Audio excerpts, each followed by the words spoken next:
You're here, I'm here, and I am super psyched to bring you the first ever episode of the Screaming Projector podcast. This is it. This is the podcast where metal and horror collide like a wall of death in the pen. This is for all the metal fans, those listening to as much as they can, those in the pit of the show, and those on the stage making it happen. We're here for all of it. We're here for all of it. For the metal, the headbanging. And this is for the horror fans, that beautiful, horrible, exciting, and terrifying genre of magic. From the psychos to the ghosts, the zombies, and the clowns, and beyond. We're here for all of that too.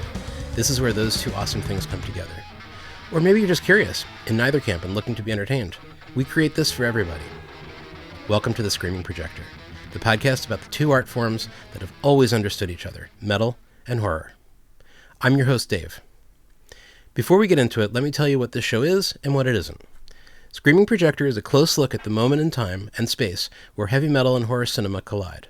And they collide constantly, in ways that are sometimes obvious and in ways that are almost invisible. That's what we're here to explore.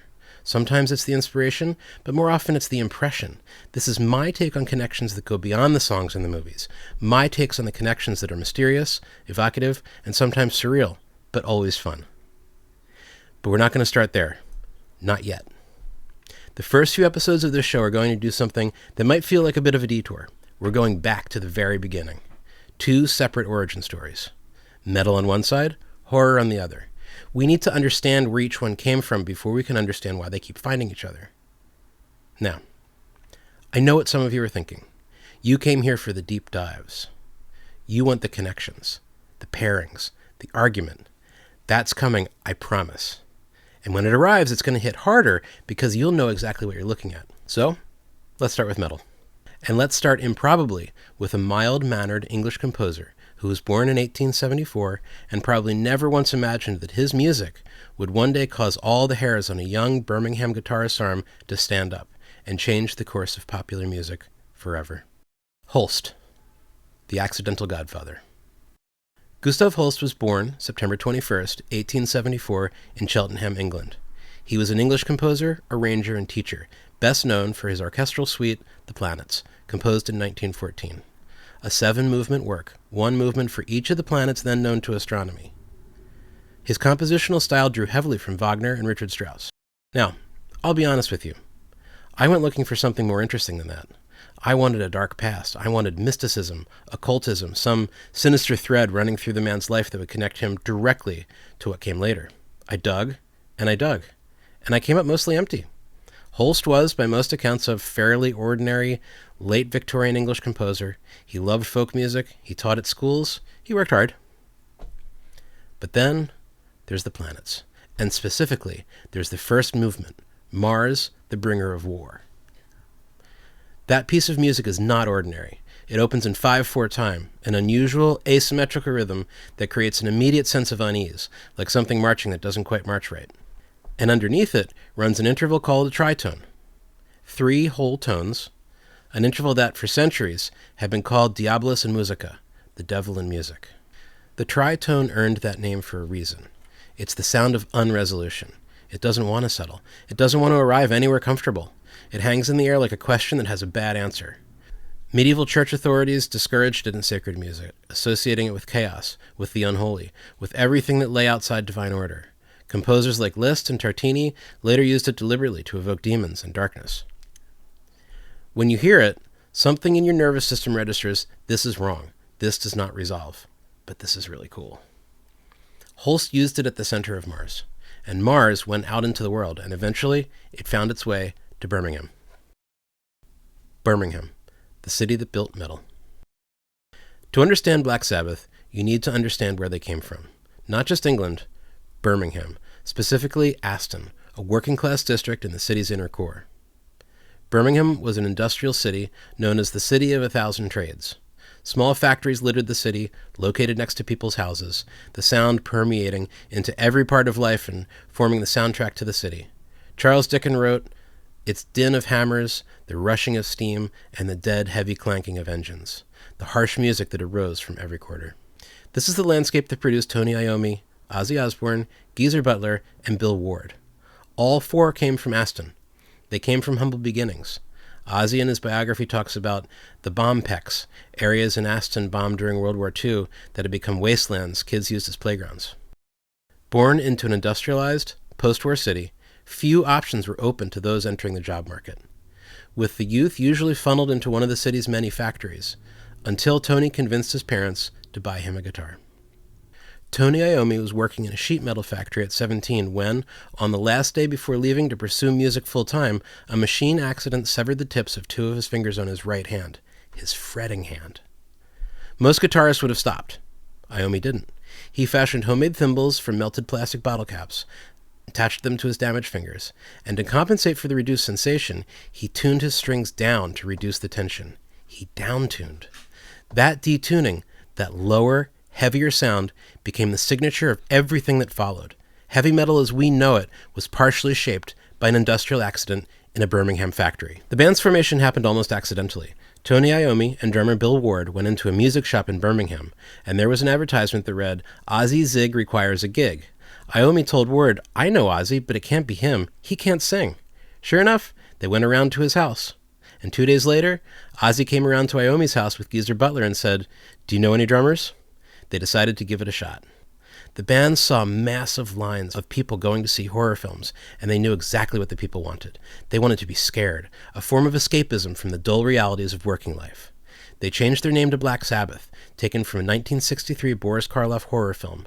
From the very beginning, metal and horror were in the same room. The riff. The moment everything changed. So here is the moment. The one that started everything. Geezer Butler has spoken about what was circling in the room before the riff arrived. He was listening to the planets, specifically Mars, and playing the tritone on bass before they'd even started writing songs.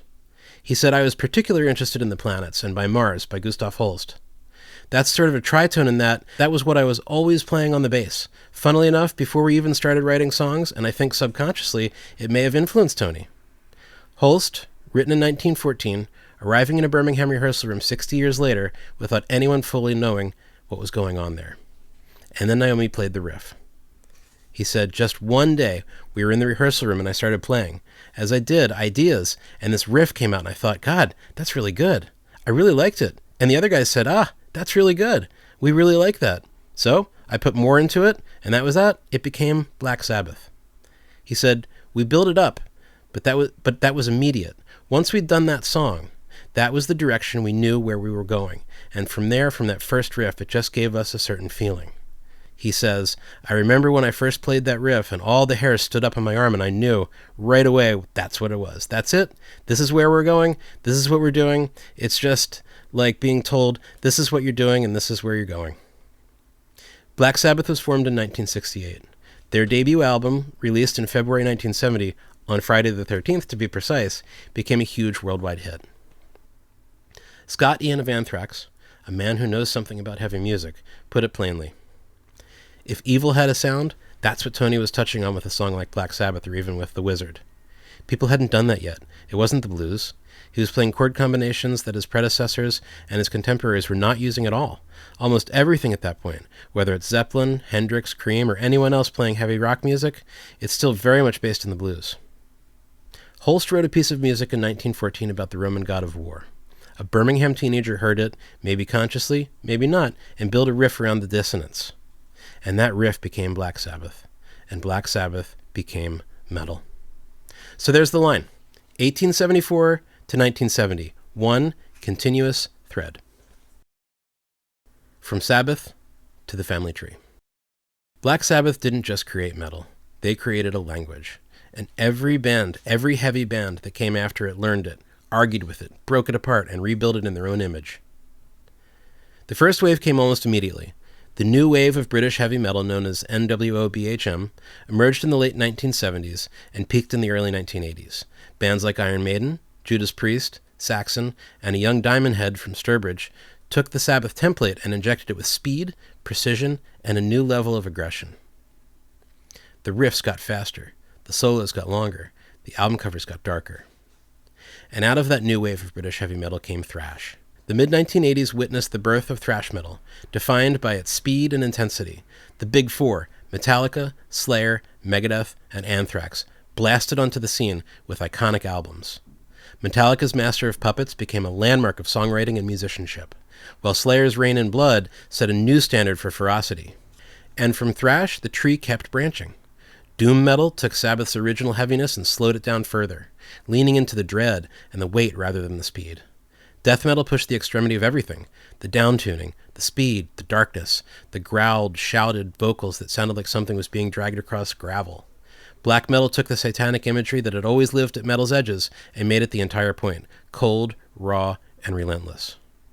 Each of these subgenres is a different answer to the question Sabbath's first riff asked. How heavy can you go? How far into the darkness? The answer, it turns out, is further than anyone expected. Okay, next episode we do the same thing for horror. We go back to the 1920s in Germany and a film that looks like someone painted a nightmare onto a set.